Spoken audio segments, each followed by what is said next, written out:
buenas tardes, bienvenidos a esta edición número 147 de Tal Cual TV, que se comienza a transmitir a partir de este 23 de agosto de 2017. Hoy vamos a estar tratando temas locales, ante todas las cosas, pero también provinciales y nacionales. Nicolás, buenas tardes. Buenas tardes, sí, vamos a tratar de realizar un análisis del saldo que ha dejado las primarias PASO hace 14 días, 15 días atrás, con Sebastián Tazán. En el orden local vamos a estar hablando con el jefe de cuerpo de Bomberos Voluntarios General San Martín, que han tenido una destacada y variada actuación en las últimas horas. Y también vamos a estar tocando esto que es información relevante a esta hora, que es precisamente la muerte del ex gobernador de la provincia de Córdoba, Eduardo César Angelos. Claro, líder del radicalismo en aquel momento, una figura importantísima, con una historia importantísima, acaba de fallecer tras una internación en el cardiológico de Córdoba y hace minutos acaba de fallecer. Va a ser parte de esta charla con Sebastián Tazán, que mucho entiende de este tema. Pero decíamos, Gabriel Molina, jefe de bomberos. Así es. Y cuando decimos esto, tocamos madera, porque ahora en este mismo minuto, las condiciones son altamente riesgosas para que se produzca un incendio en nuestra localidad o en el centro de Valle Punilla, que, a Dios gracias, viene hace unos años, diría yo, venimos zafando de estas situaciones tan desastrosas como han sido. Buenas tardes, Gabriel, te saludamos. Buenas tardes, ¿cómo están? Y decimos, a Dios gracias, que debe tener algo que ver, y toquemos madera, pero me parece que mucho también de bueno hacen esto la sociedad y ustedes, los bomberos, ¿no? Seguro, a pesar de que se producen incendios, que es lo que intentamos que no ocurra, en los que siempre tiene que ver el hombre por una causa por otra, también nos ayuda de ahí arriba para que se apaguen. Ahora, la mayoría de los incendios son negligencia de algún individuo, ¿no es cierto? Sabes que nosotros buscamos a veces ponerle causas, ¿no? Y cuando empezamos a buscar en la bibliografía cuáles son las causas de incendios, para los españoles existen dos causas nada más: los rayos en las tormentas, cuando se inician las tormentas, y el hombre. No hay otra alternativa. No las consideran accidentales para nada, sino más vale negligencia, como decía. De una forma u otra siempre está la mano del hombre. Siempre, o alguna así que usted descuido, o no hablemos de la intencionalidad. No, así que imagínate de cuántos incendios han prendido a nosotros los rayos. Creo que los podemos contar en... Yo también tengo 35 años bombero, así que claro, me alcanzan los dedos de las manos para contar cuánto los prendieron los rayos. Ajá. Son muy pocos. Son muy pocos, por eso. Entonces la mayoría han sido por negligencia, pero siempre el hombre atrás. Claro, claro. Bueno, ¿cuál es el panorama hoy, 23 de agosto, con estos días anteriores, que inclusive se llegó a cortar parte de la ruta a Córdoba por el humo, más que nada? Claro. Hoy estaba cortada también la autopista, o por lo menos había que circular con precaución. El camino de Calera también lo habían cortado. Bueno, esto sí creo que fue, si bien a causa del hombre, accidental también, según las primeras pautas que dieron. Fue un incendio que se provocó cerca de unas repetidoras que hay en el Cerro El Mogote. No sabemos exactamente las causas, si fue un cable que se cortó o el cable se corta a causa del incendio después, pero se inició cerca de las repetidoras.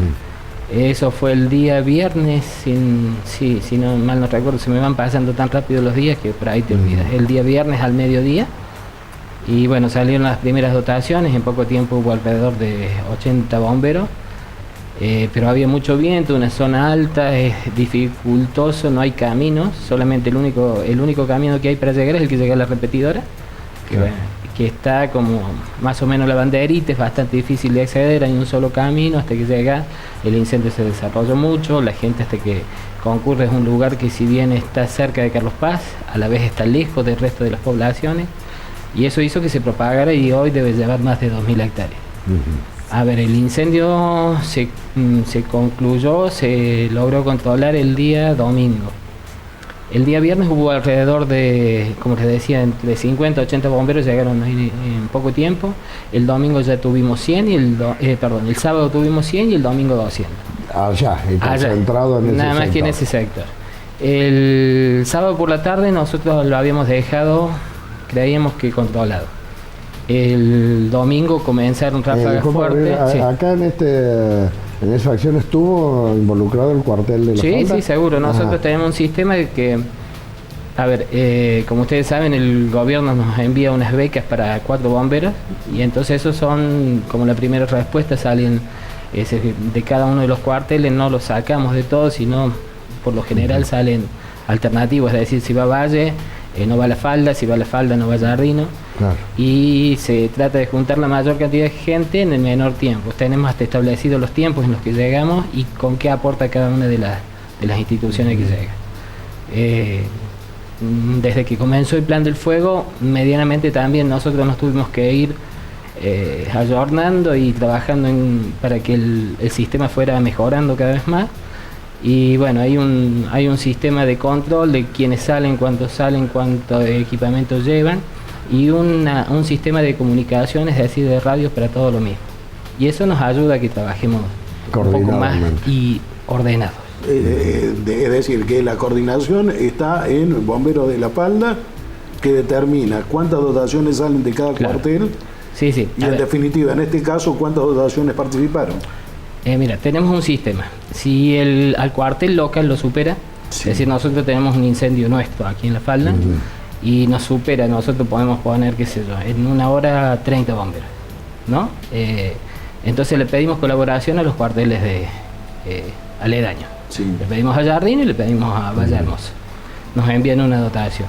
Si nos supera, tenemos un jefe de operaciones, que es el que se encarga, que es Daniel Arce de Icho Cruz.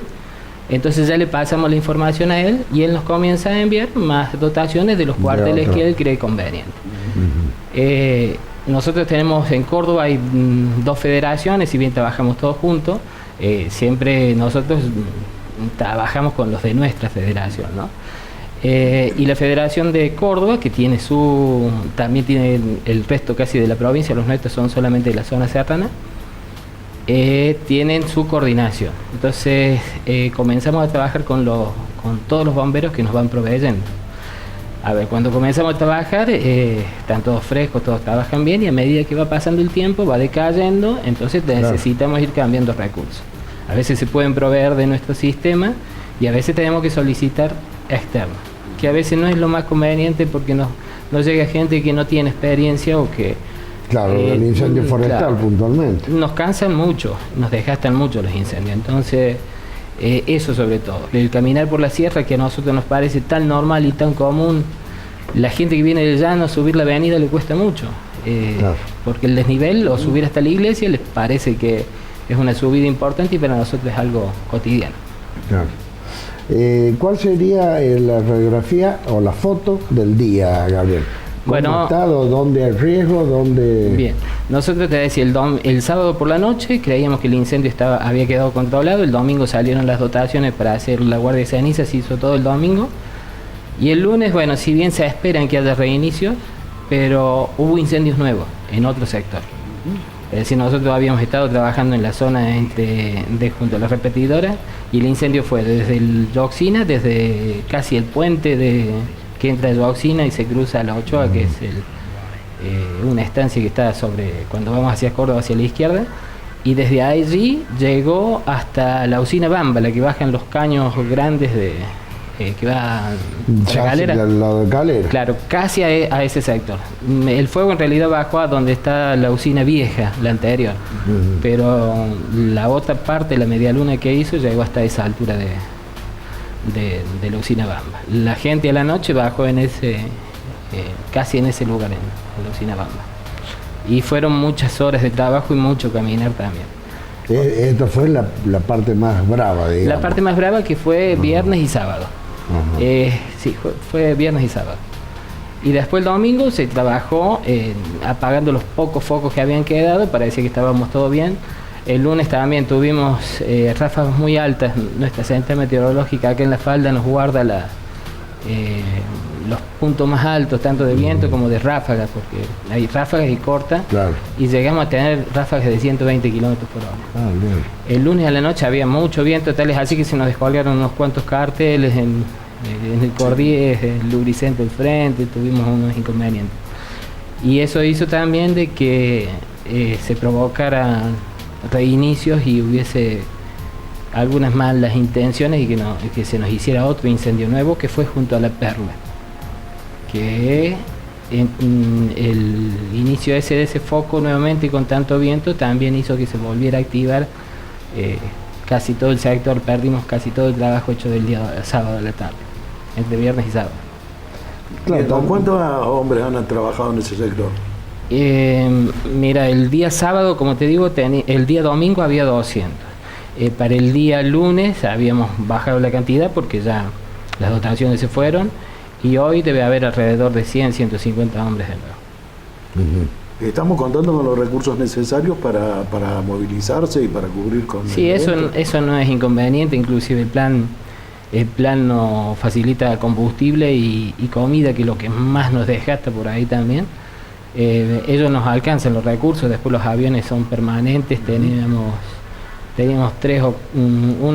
4 aviones. Es más, esta mañana yo escuchaba, voy a llevarla a mi hija al colegio temprano, y lo escuchaba Claria, que decía que cómo no tener un hidroavión, y nosotros tenemos hidroavión. Claro. La gente a veces no sabe, no son grandes, los aviones nuestros son chicos porque tiene una razón, o sea, nos permite que se metan en las cañadas mucho más fácilmente. Claro, son los aviones esos amarillos Claro. de un formato extraño. Claro, sí, son aplicadores en realidad, que tienen hasta 2.500 litros de agua. Es una cantidad importante, la dosifican, no hacen tiros totalmente. Tenemos uno de los pilotos que es de aquí en la espalda. Ujú. Así que sí. Bueno, Se conoce. Claro, nos también conocemos. sucede que al haber estos vientos, y digamos, ¿qué es lo que pasa? Baja baja la humedad ambiente, se seca más Claro. Sí, ¿no es cierto? hay una tabla del 30-30, cuando llegamos al 30%, menos del 30% de humedad, o los 30 grados, entonces ahí se nos complica bastante. Ah, Más allá de eso, tenemos un sistema que nos va calculando el índice de riesgo que tenemos a diario. Y se pasa, hay unas cuantas estaciones en la provincia, no son muchas, de alrededor en la zona nuestra tenemos 2, 3, una es nuestra, y el resto que nos pasa información todos los días, al mediodía se va pasando la información de clima que hay en el sector. Eso hay todo un cálculo que son unas tablas empíricas en realidad, que se llama el FWI, es un sistema que se tomó de los canadienses y se adaptó a Córdoba lo mejor que se pudo, porque nosotros hemos ido estudiando y sabemos que el material que se va depositando sobre el piso va tomando diferentes cantidades de humedad. Mientras más seco está en la parte inferior, a pesar de que llueva, el agua la absorbe y nosotros seguimos teniendo incendios.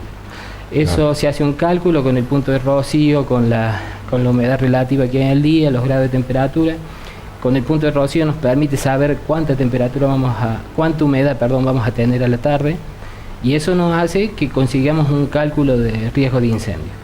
Claro, de probabilidad. De probabilidad de incendio. Normalmente es acertado, Es bastante es acertado. preciso. Más allá de que nos empiezan a dar mucha información sobre las condiciones de viento, sobre todo. A nosotros nos modifica mucho el viento. Claro. Entonces, primero porque seca, ustedes piensen que la humedad de los cuerpos se transfiere al aire. Mientras más seco esté el aire y más fácilmente se transfiere, entonces quedan todos los materiales disponibles. Mientras más fino el material, más rápido se arde. Y todo eso nos va haciendo que nosotros tengamos un cálculo, y son bastantes, nos pasan, no todos los sectores al mismo tiempo tienen el mismo riesgo. Es decir, que a lo mejor en Calamuchita la humedad que tienen o la cantidad de material que tienen, que a veces es más grueso que el nuestro, más pesado el material combustible, hace que ellos tengan un riesgo que sea menor que el nuestro. Y nos va pintando un mapita durante el día y nos van dando cuáles son los puntos donde vamos a tener riesgo de incendio. Y cuál es el riesgo, si es alto, si es bajo, si es extremo.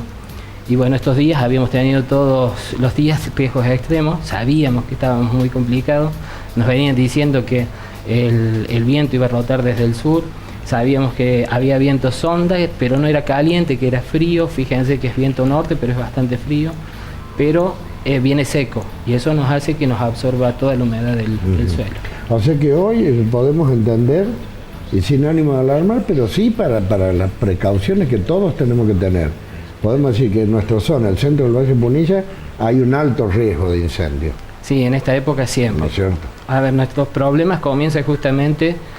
antiguamente, hace muchos años, siempre teníamos los primeros incendios en abril, mayo, cuando llegaban las primeras heladas. Y después con el tiempo se fue cambiando hasta que los tenemos en diciembre, enero, que antes no teníamos nunca. Yo me acuerdo que el 21 de septiembre era el día del estudiante, llovía seguro que nos arruinaba la tarde, y de ahí se acababan los incendios prácticamente hasta el año siguiente, porque llovía y empezaba a haber una cantidad de lluvia estimativa, o sea, debe ser que la humedad nos cambiaba, y no teníamos más incendios, teníamos menos incendios. Y ahora no, empezamos, hace tiempo que los incendios empezaron a ser en septiembre, octubre, se estiraron en noviembre, y ahora ya tenemos incendio en enero. Sin duda que el cambio climático, ¿no? Totalmente. Está generando todas estas situaciones nuevas. También a causa del hombre. A mí me llamó mucho la atención, claro, sí, sin duda. Más hombres, más peligro. Más peligro. Más actividad, más peligro. Saben que, claro, tengo muchos amigos que me preguntan eso. ¿Por qué antes, si éramos, dice, no había tantos bomberos y no tenían tantos medios, por qué había menos incendios? Y justamente una de las causas es esa, tenemos más gente y hay más probabilidades. Y tenemos, si ustedes se fijan, la Loma Pelada eternamente íbamos, era campo. Claro. Y ahora hay una cantidad de viviendas increíble. Claro. En todos esos sectores. Y bueno, como eso, en todos los lugares la falda se fue poblando, se pobló toda la zona del dique, y en infinidad de lugares. Aparte, un comentario que lo hice en uno de los programas acá, Nicolás, en oportunidad del Rally Mundial, el Rally Mundial, nos fuimos para el lado del Characato a ver. Y así, la verdad, yo particularmente hacía varios años que no iba hasta allí, hasta el cruce con el Characato, ¿no? Y estando allá con un mendocino y con otra gente de Córdoba, decía que yo estaba sorprendido de la cantidad de monte que había, lo verde que estaba y lo tupido que estaba. Yo hacía muchísimo que no veía, y claro, y empezamos a sacar conclusiones que hacían muchísimos años que no se quemaba. Exacto. En toda esta zona y sí, mira, yo me acuerdo de mi hijo cumplió 14 años el 16 de agosto, y cuando él nació fue uno de los incendios más grandes de la banderita. Después de ese tuvimos en el 2011 recién, pero no se quemó todo eso como en esa vez. Y desde esa época hasta ahora prácticamente el bosque y el monte va creciendo, afortunadamente va creciendo, ¿no? Se va reproduciendo y aumenta de tamaño, lo que hace que el día que tenemos un incendio nos cuesta muchísimo más pagarlo. Bien, si bien el hombre es una causal y que se ha ponderado en los últimos tiempos, ¿cómo hace ese hombre, este vecino, para colaborar con ustedes en forma inmediata ante la posibilidad del siniestro? Uno de los problemas más importantes que tenemos nosotros les llamamos incendios de interfase. No son comunes en todas partes del mundo.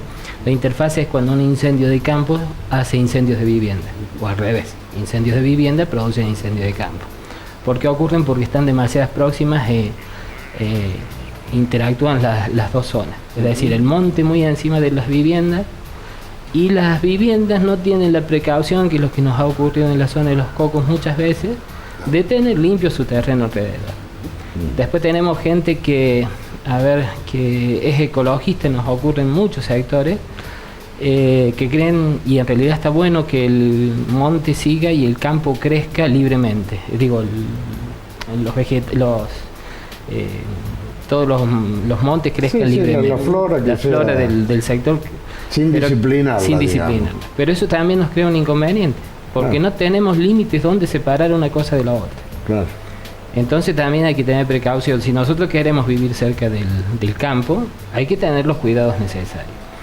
Hemos estado repartiendo folletos siempre. Nosotros necesitamos tener desde el borde de nuestro terreno un sector donde nosotros le decimos tierra vegetal cuando trabajamos los bomberos. Hacemos una franja para hacer la separación, que son a tierra vegetal, es decir, cuando nos queda pasto bajito, que eso nos permite que el fuego cuando llegue ahí baje, y después una franja que es tierra mineral donde limpiamos todo para que ahí no pase fuego.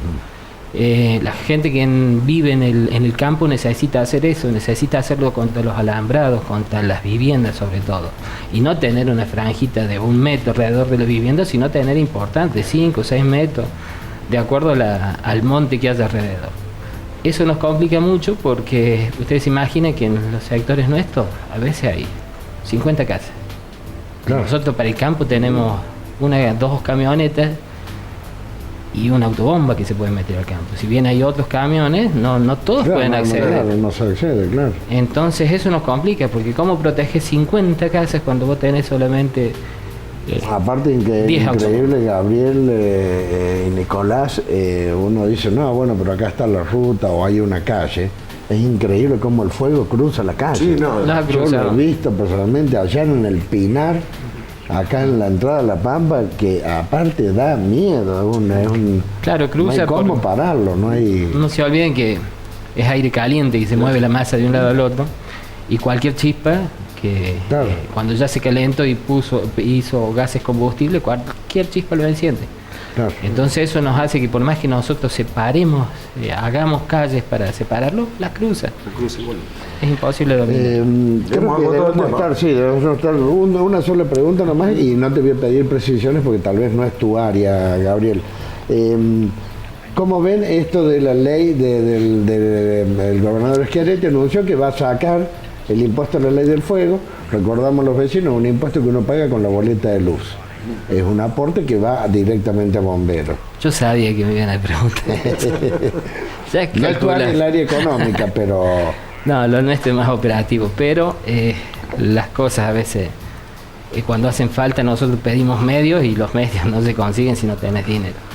A ver, cuando comenzó el plan del fuego, que para nosotros fue espectacular, ustedes acuérdense lo que éramos quizás antes del 2005, sí. Se nos quemaban 300, 400 mil hectáreas al año, y en poco tiempo pasamos a que se quemaran 10.000. Que fue uno de los incendios más grandes, tiene alrededor de 2.000 hectáreas.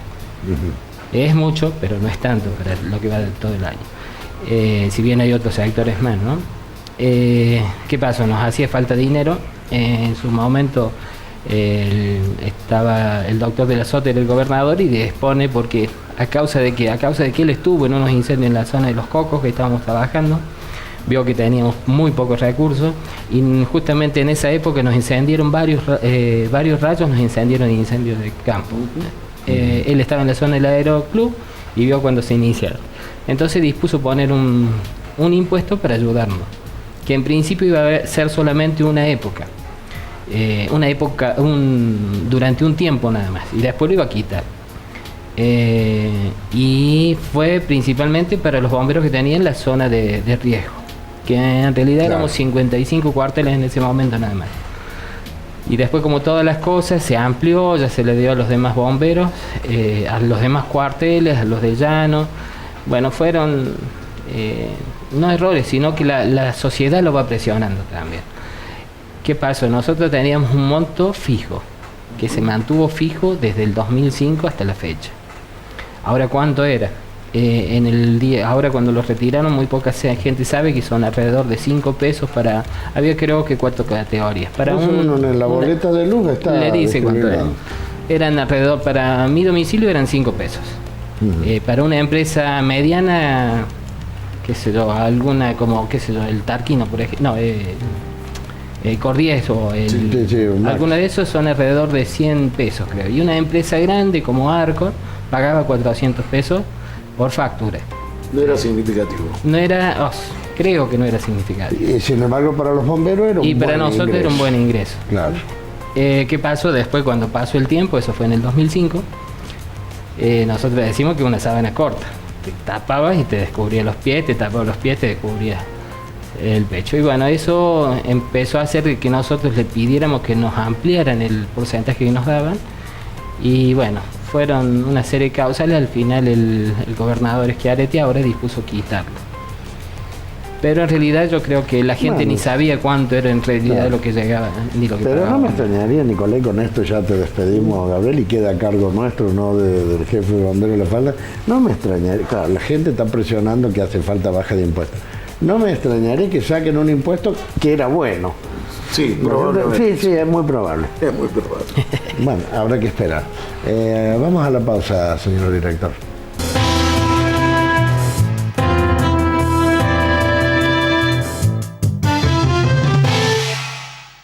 Ecos de Punilla, todos los miércoles en su kiosco amigo.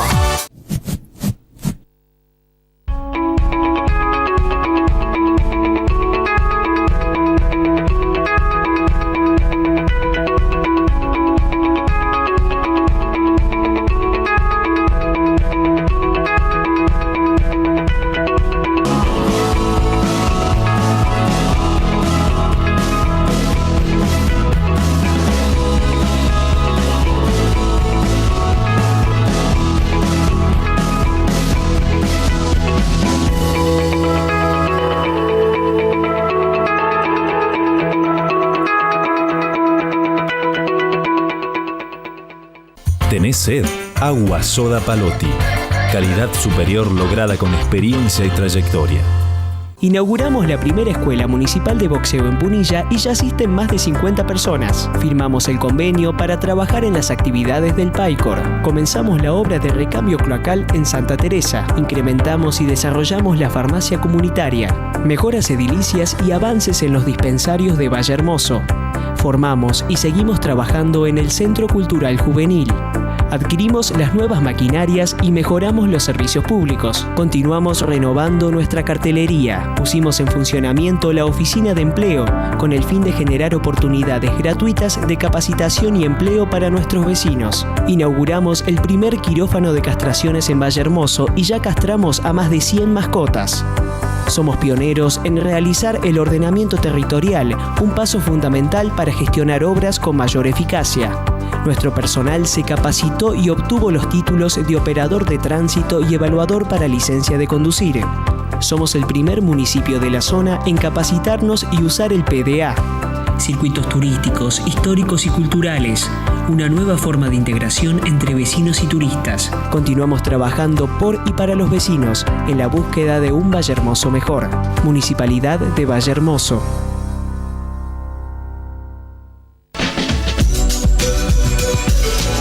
¿Sabías que menos del 1% del agua total del planeta está disponible para ser utilizada? Y que miles y miles de personas caminan horas diariamente para buscarla. Una de cada 10 personas en el mundo tiene acceso al agua potable. Y ese uno sos vos.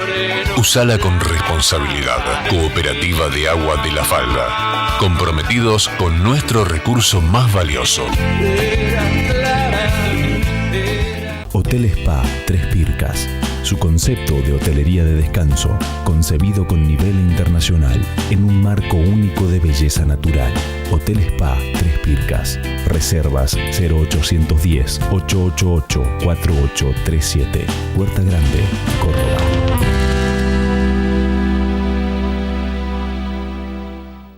Amelio Ortiz. Autos y motos, nuevos y usados. 35 años de trayectoria. Servicio de auxilio rápido a todo el país. Autos de alquiler. Avenida España 575. La Falda, Sierras de Córdoba.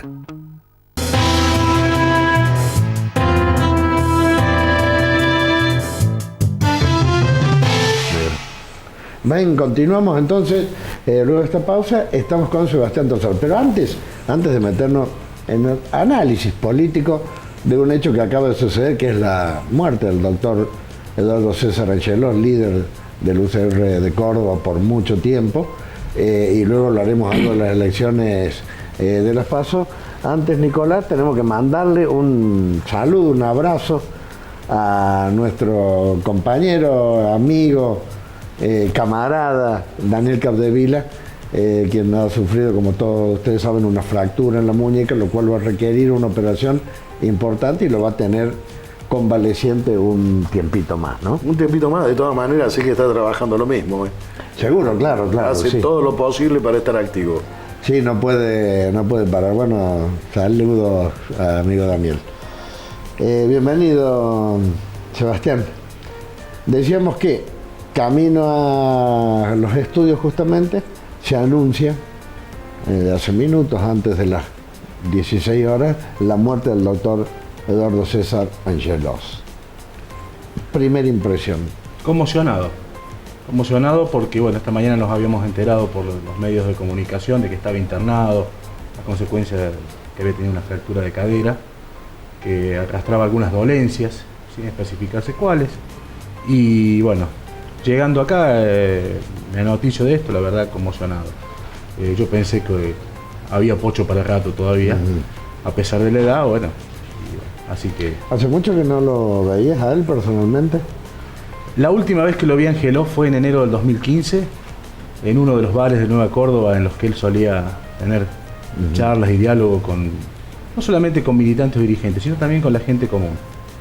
Yo había comprado el libro de él, el libro autobiográfico, y sabiendo dónde lo podía encontrar me fui y bueno, logré la dedicatoria y el autógrafo. Ah, qué bien. Así que... Y me atendió con la simpleza con la que atendía a todo el mundo. La verdad que en estos últimos, después de la salida, digamos, del poder, era un hombre sumamente accesible. O sea, antes por ahí las cuestiones, protocolo, seguridad, todas esas cuestiones, pero no, muy accesible. Inclusive me invitó a sentarme, a tomar un café, charlar un rato. Hablábamos de cómo estaba la cosa en Punilla, o sea, distintas situaciones. O sea, de esto estoy hablando 2 años y medio atrás. Esa fue la última vez que tuve la suerte de compartir. ¿Usted, Nicolás, qué recuerdo? No, yo la última vez de haber tenido un contacto cercano fue en el momento de la inauguración de esta plaza que se realizó en conmemoración de el ex legislador Oferil, que se inaugurara en la zona de la Loma Pelada, ¿recuerda? Sí, sí. Bueno, en esa oportunidad estuvo Eduardo César Angelos, ahí estuvimos un acercamiento y esa es la última vez que he tomado contacto con él. Gran orador, ¿no? Ante todas las cosas, un hombre, un pensamiento, de un oratoria, de un discurso muy encendido, muy florido, ¿no? Apelando mucho a la emoción. Bueno, no nos olvidemos que creó, digamos, que fue el gran gobernador de Córdoba, que capaz que cometió el terrible error de pretender un tercer mandato, mejor dicho, no pretender, de ejercer un tercer mandato, ¿no? En donde se quemó la ciudad prácticamente. No pretendo hacer el análisis político de las circunstancias que llevaron a ello, pero sí como resumen de la historia. Siempre lo dijo, siempre lo sostuvo y lo marcó como un gran error. O sea, él lo asumió a posteriori como un gran error. Lo dijo en su libro, lo dijo en congresos partidarios, lo ha dicho ante la prensa y se lo ha manifestado también a la gente común y corriente en estas charlas de café a la que, bueno, él estaba acostumbrado a dar. Siempre lo admitió, que dijo que si algo pudiera volver a modificar hacia atrás sería no aceptar la reelección en 1991. En eso creo que en una época donde los políticos no reconocen errores, que alguien admita que hizo algo mal, más allá de los matices y circunstancias, me parece que está bien. En cuanto a lo de orador, sí, un orador de fuera de serie. Después de él y de Raúl Alfonsín, el radicalismo y la República Argentina no ha vuelto a tener, o sea, grandes oradores. Digamos, oradores desde el punto de vista de tener una profundidad conceptual y filosófica en el discurso. O sea, oradores de posturas histriónicas, actoriles y todo lo demás. Sí, vemos payasos a cada rato. O sea, algunos de mejor calidad, otros bastante, digamos, limitados aún. Pero eso sí, eso se ve. Sí, pero sí. No neguemos que tenía un amplio despliegue gesticular el discurso de Eduardo César Angelos. Gestos tienen todos los políticos, algunos más ensayados, otros menos. El tema es el fondo y el contenido del discurso. No, seguro. Porque si yo cacareo y hago muy bien con las manos y los brazos, van a decir, mirá que bien, la parte gestual, ahora el mensaje no me dejó nada. O sea, si sumado a las cuestiones, las dotes histriónicas que tienen todos, se le agrega la profundidad conceptual, la profundidad política, o sea, que tenga un contenido el mensaje, no simplemente sea una cuestión de barricada del momento. Bueno, creo que ahí está la diferencia que hay entre políticos de otra época y algunos, la gran mayoría de los actuales. Sí, sin duda, ¿no? Y cómo supo construir en aquellos años una algo que decíamos y que capaz que estábamos orgullosos los cordobeses cuando decíamos la isla, ¿no? De que Córdoba era distinto a todo el país, digamos que había un estado de bienestar o que estaba mejor. Yo recuerdo que por aquellos años, estamos hablando del 89, venía de una tradición así, digamos, la provincia de Córdoba. No obstante haber sido también víctima su candidatura presidencial a los efectos de la hiperinflación y todo eso, ¿no? La hiperinflación tuvo, digamos, sus mayores conatos de violencia dirigida, no hay que olvidarnos de eso, en la ciudad de Rosario, en algunos puntos del conurbano bonaerense, y hubo intentos de saqueos en la ciudad de Córdoba.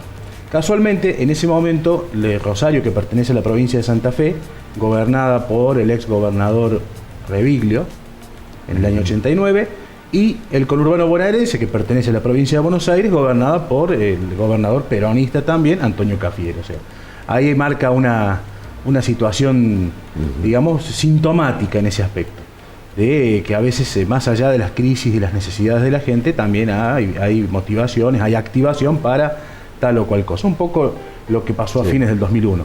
Pero en eso creo que Angelos tenía en ese momento la rápida respuesta, los reflejos, como para que salieran rápidamente a cortar cualquier tipo o atisbo de principios de saqueo. Hubo 1 o 2 de intentos de lo que era el Supercop, ya desaparecido Supercop, ahí cerca de la zona del barrio Güemes, por ahí, por lo que yo tengo, lo que recuerdo, puedo estar errándole en el barrio, pero me parece que...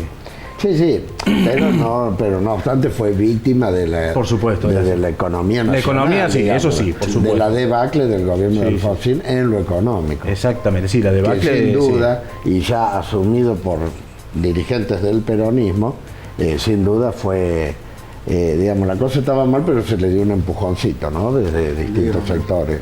Se le dio un empujoncito y y se vuelve a instalar lo que ha sido durante muchos años, y me atrevo a decir anterior a la democracia, esta cuestión de Córdoba como contrapunto del poder central, que viene desde 1810. Claro. O sea, no vamos a entrar a ahondar en el origen, pero fíjese que a De la Sota le pasa lo mismo, inclusive con a De la Sota y Schiaretti le pasa lo mismo, inclusive gobernando gente del mismo partido en la nación.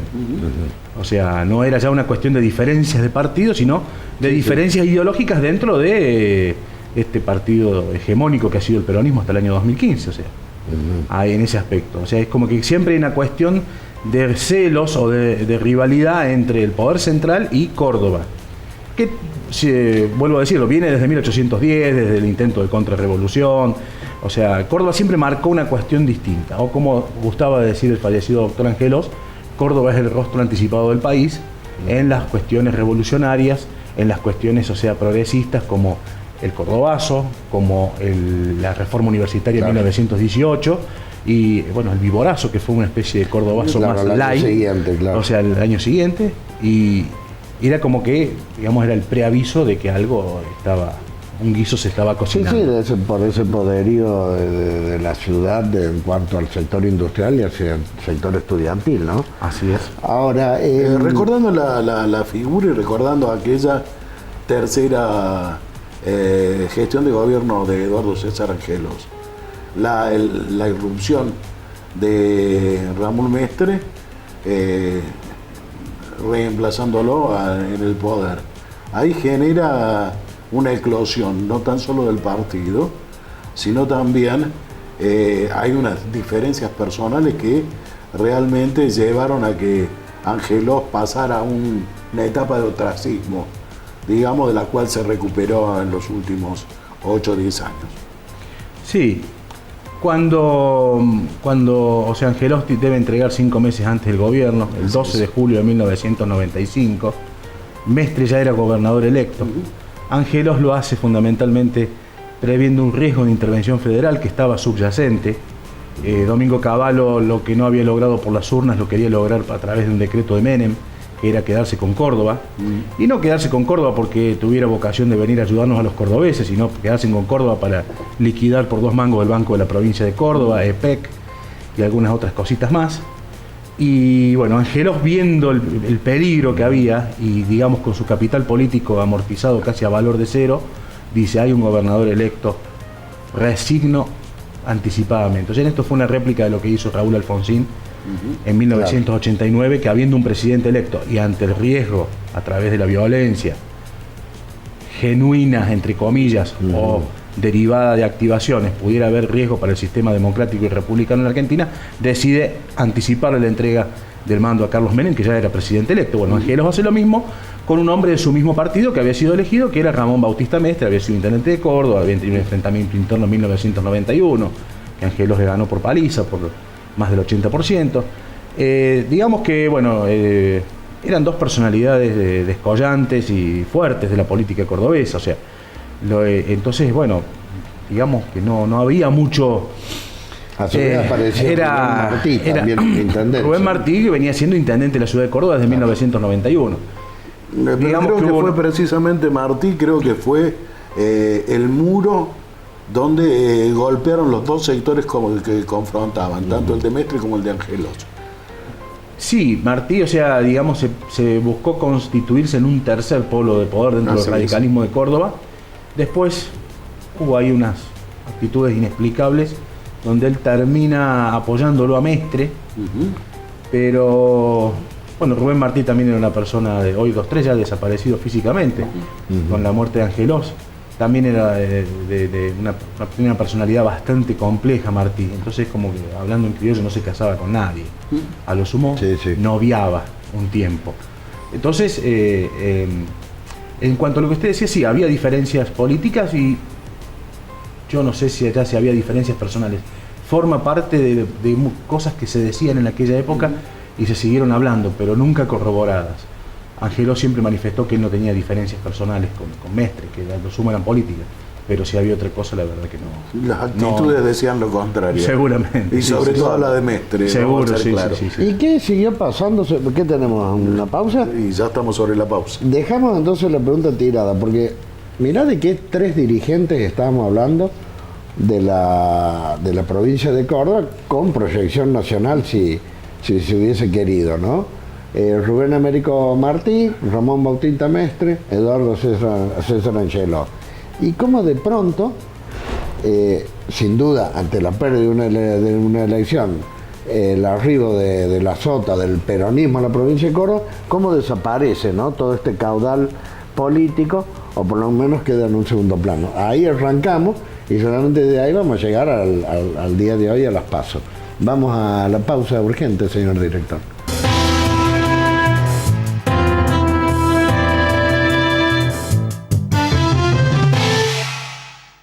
Ecos de Punilla, todos los miércoles en su kiosco amigo.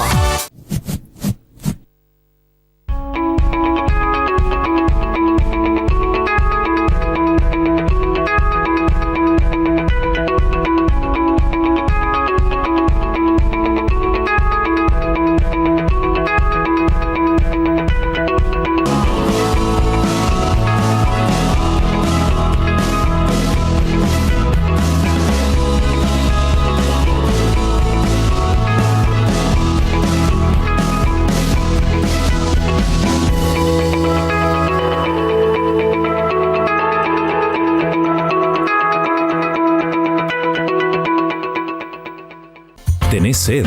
Agua Soda Palotti. Calidad superior lograda con experiencia y trayectoria. Inauguramos la primera escuela municipal de boxeo en Punilla y ya asisten más de 50 personas. Firmamos el convenio para trabajar en las actividades del PAICOR. Comenzamos la obra de recambio cloacal en Santa Teresa. Incrementamos y desarrollamos la farmacia comunitaria. Mejoras edilicias y avances en los dispensarios de Valle Hermoso. Formamos y seguimos trabajando en el Centro Cultural Juvenil. Adquirimos las nuevas maquinarias y mejoramos los servicios públicos. Continuamos renovando nuestra cartelería. Pusimos en funcionamiento la oficina de empleo con el fin de generar oportunidades gratuitas de capacitación y empleo para nuestros vecinos. Inauguramos el primer quirófano de castraciones en Valle Hermoso y ya castramos a más de 100 mascotas. Somos pioneros en realizar el ordenamiento territorial, un paso fundamental para gestionar obras con mayor eficacia. Nuestro personal se capacitó y obtuvo los títulos de operador de tránsito y evaluador para licencia de conducir. Somos el primer municipio de la zona en capacitarnos y usar el PDA. Circuitos turísticos, históricos y culturales. Una nueva forma de integración entre vecinos y turistas. Continuamos trabajando por y para los vecinos en la búsqueda de un Vallehermoso mejor. Municipalidad de Vallehermoso.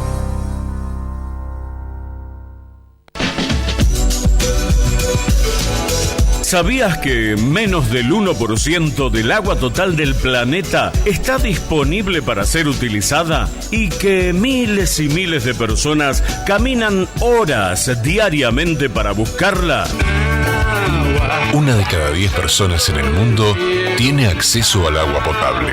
Y ese uno sos vos. Usala con responsabilidad. Cooperativa de Agua de la Falda. Comprometidos con nuestro recurso más valioso. Hotel Spa Tres Pircas. Su concepto de hotelería de descanso, concebido con nivel internacional, en un marco único de belleza natural. Hotel Spa Tres Pircas. Reservas 0810-888-4837. Huerta Grande, Córdoba.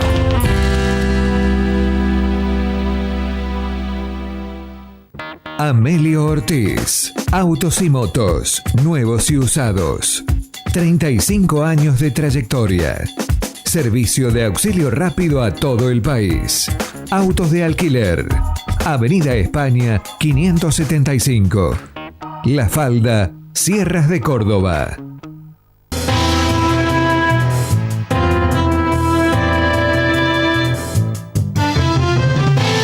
Continuamos entonces en este tercer bloque y estábamos, Sebastián, en aquella época histórica de dirigentes radicales en la provincia de Córdoba que de golpe, año 89 en adelante, llega de la Sota y entra en un cono de sombra. Inclusive nos olvidamos de hablar, porque si bien estábamos recordando las muy buenas cosas en Angelos, también estuvo bajo juicio, ¿no? Sí. Bajo un juicio que duró años, que terminó sobreseído, tengo entendido que por falta de mérito. Pasa que se me confunden las cosas, no me acuerdo si la mega causa originada en los bancos, en el Banco Social, que termina absuelto por falta de mérito, o en sus cuestiones particulares. Pero bueno, habrá que releer la historia. Puntualmente. Sí. Después de la caída de Angelos anticipadamente, se le promueve una causa por enriquecimiento ilícito. Él solicita su propio desafuero ante el Senado de la Nación, muy diferente a lo que pasa actualmente, donde hay senadores que se abulonan y se sueldan a la banca para no ir a responder ante la justicia. Después de eso pasan 2 años y medio, es absuelto. En los fundamentos de la absolución, según dice el tribunal interviniente, lo hacen por el beneficio de la duda.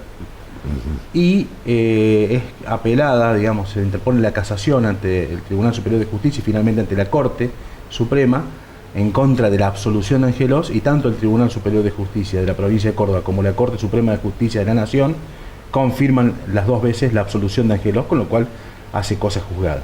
Eso desde el punto de vista de lo judicial. Desde el punto de vista de lo político, sí, él entra en una etapa de ocaso a raíz de todo esto, con su imagen pública muy deteriorada, fundamentalmente por la salida anticipada del poder y bueno, y todo, digamos, la cuestión judicial posterior. Usted hablaba también de los casos, bueno, de los cordobeses, dirigentes cordobeses, y digamos que con la muerte temprana de Mestre, con el autoexilio que hizo Martí después de haber sido senador nacional y de declinar la candidatura a gobernador en 2003, bueno, finalmente hace 4 años atrás quitarse la vida, y la muerte de Angelos, digamos que desaparece una camada de dirigentes de gran calibre, de gran talante.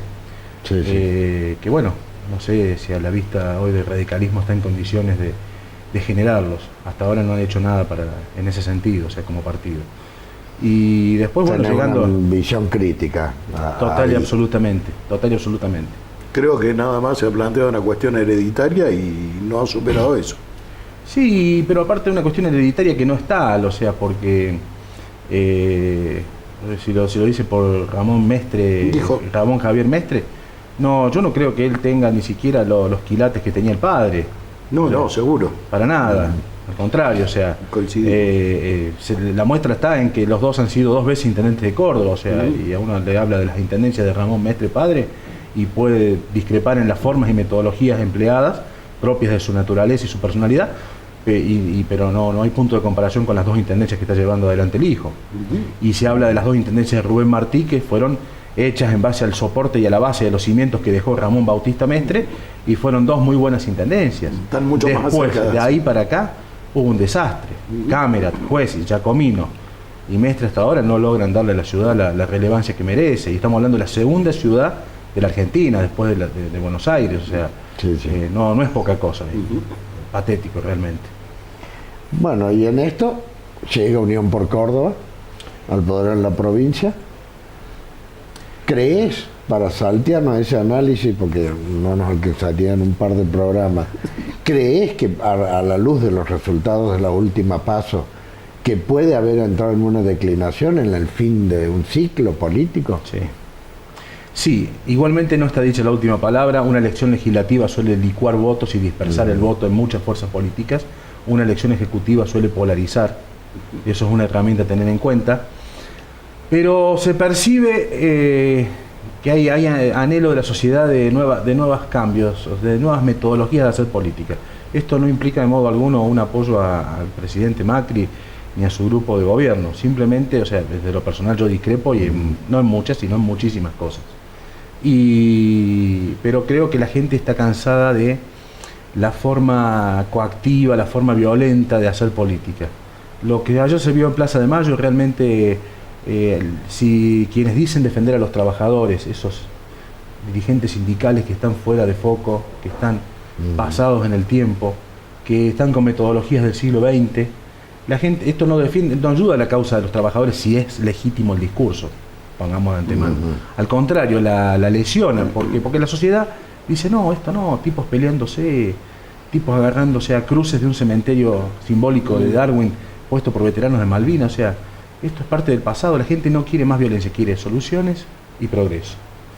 Así que bueno, veremos si este gobierno nacional logra una, 2 o ambas. O sea, o ambas cuestiones. Bueno, pero tratemos de mantenernos dentro del plano provincial. En el plano provincial, lo que usted dice de Unión por Córdoba, sí. Hay hartazgo de la gente, de la sociedad respecto a quienes vienen gobernando por mucho tiempo. Eso por una parte. Por otra parte, uno observa la reacción ante el resultado electoral. Si tomamos como los guarismos ocurridos a nivel provincial, hay una diferencia de 16 puntos entre Cambiemos, que obtiene el triunfo, y Unión por Córdoba, que es el gobierno oficialista. Si a eso lo traslada al ámbito del Valle de Punilla, la diferencia es de 24 puntos. Sí. Si quiero analizar fino, incluso hay algunos circuitos donde Unidad Ciudadana supera Unión por Córdoba y lo deja en tercer lugar. Realmente es como que nos encontramos ante un cierto tembladeral en lo que hace a Unión por Córdoba provincial. Esto fue una paliza para Unión por Córdoba. Esto ha sido una paliza tremenda, o sea, porque yo creo que se percibían una elección de final reñido y tal vez perdiéndola por 3, 4 puntos. Acá el gran derrotado son los encuestadores, que dicen una cosa y termina pasando lo contrario, o sea, es como el pronóstico del tiempo. Dicen, va a llover, bueno, llévalo al paraguas por las dudas, pero no salga, no te hagas tanto drama, posiblemente no ocurra. Bueno, acá lo de los encuestadores se ha dado, o sea, tanto en la provincia de Córdoba como en otros lugares del país, pero focalizándonos acá en la provincia de Córdoba, todo el mundo hablaba de final palo a palo, final reñido, leve ventaja para Baldassi respecto a Yarlora, y leve ventaja, o sea, 44-28 es contundente, o sea, la última vez que un gobernador ganó o sea, más allá que es una elección legislativa, que un gobernador ganó por tanta diferencia, o sea, contundente, fue la de la Sota a Aguat en el año 2003. O sea, con un margen de polarización superando los 40 puntos, o sea. Ahora, ¿qué sería el fenómeno, Sebastián? ¿Se puede ver el fenómeno de la polarización, siendo que ni Macri ni Cristina tenían nada que ver con la elección provincial? La elección provincial demuestra 3 cosas. Primero, una, que la gente valoró el escenario nacional. en Córdoba y le dio el voto. Esos 44 puntos no quiere decir de que sean esos 44 puntos que saca Baldassi, no quiere decir de que sean 44 puntos que lo convierten a Baldassi o a cualquier figura de Cambiemos en ya gobernador puesto, para nada. No el que se la cree le erra de cabo a rabo. Segunda cuestión, le es un fuerte llamado de atención a Unión por Córdoba de que, ojo, la gente se está hartando. ¿Se harta de qué? Del continuismo excesivo. Unión por Córdoba va por 20 años. O sea, ya lleva 18 en el gobierno. Ya superó al ciclo radical, que fueron 16 años, del 83 al 99. Puede haber una saturación, y más allá de que vos hagas las cosas medianamente bien, llega un momento que la gente dice, quiero ver a otro. Ha pasado en localidades de acá del centro Punilla. Sí. Valle Hermoso, sí. Huerta Grande. Digamos las cosas como son. Sí. Entonces, ¿qué ocurre? Y a su vez, en cuanto al kirchnerismo duro, lo que se vio fue que mantiene un núcleo duro y que no se le diluye. No se le diluye. Hay un núcleo duro del 10% de la población que es kirchnerista convencido y se organizan. Es más, pude apreciar durante las PASO, que hice un recorrido por los 4 pueblos. Esta vez me salvé de ser fiscal general, dije vamos a hacer un poco de recorrido, que tenían el kirchnerismo duro tenía organizadas todas sus mesas, tenía fiscales en todas las mesas. ¿Cómo hicieron? No lo sé, pero los tenían. Cuando depende de qué pueblo, donde gobernaran o no, la fuerza opositora, sea Cambiemos o Unión por Córdoba, por ahí no tenía fiscales en todas las mesas, o tuvo dificultad para fiscalizar. Eso habla, digamos, de un fervor militante. No sé si es bueno o malo, simplemente describo que es un fervor militante. O sea, esas son las 3 lecturas. Sí, esto no lo convierte a que Macri va a venir y va a poner el próximo gobernador. Tampoco significa de que Schiaretti ya está derrotado, o no, pero tampoco que la tiene segura, como tal vez la pensaba.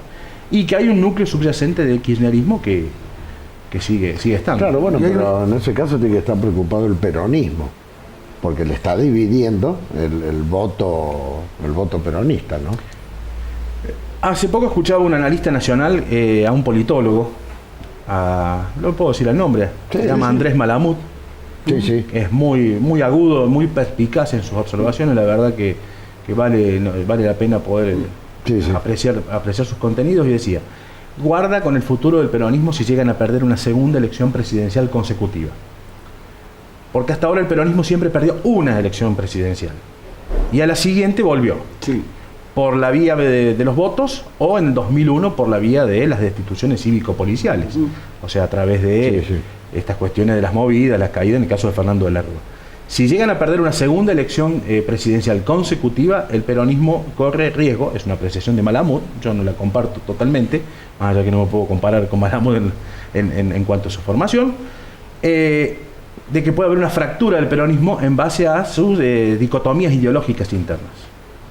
O sea, que haya un peronismo de centro-izquierda y un peronismo de centro-derecha. O sea, eso es lo que... Yo aventurarme tanto no lo sé, pero creo que se avisoran cambios en la Argentina. Cada tanto se producen, a veces pasan muchas décadas, tal vez un siglo, pero cambios profundos se producen. Yo creo que estamos ante los cambios profundos que van a ser determinados por la ciudadanía. Tenemos realmente una situación compleja dentro de la Unión Cívica Radical que ante los resultados de esta elección comienza a perder un perfil del que trata de salvarse como salvavidas diciendo nosotros ponemos la estructura, pero no hay dirigentes. Este es un poco el tema. Al peronismo le está pasando exactamente lo mismo. Me parece que estamos ante el hecho del quiebre de la concepción política que venimos arrastrando y que este es el punto de transición. En este punto de transición es donde habrá que ver qué es lo que sale, qué es lo que viene. Me parece que muy acertada, además de lo que decís, lo que insinúas.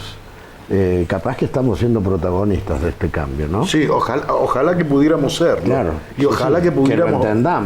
Que lo entendamos. Y ojalá que pudiéramos orientarlo en cuanto hace a los valores de la concepción democrática. Porque en este terreno creo que hemos perdido bastante en los últimos tiempos. Y dejo abierta la pregunta, tema como para que analicemos de acá a 15 o 20 días. Hago una última apreciación. Me parece que en algún momento en la Argentina se va a dar una reagrupación política que determine 2 grandes fuerzas que tengan convicción democrática, una de centro izquierda y otra de centro derecha. Me parece que hoy es algo muy embrionario, pero puede darse. Por ahí debe pasar la cuestión.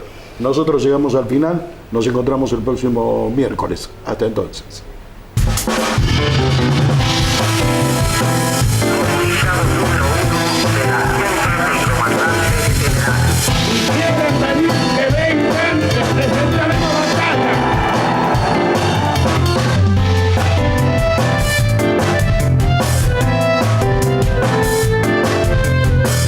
Por la democracia se come, se cura y se educa.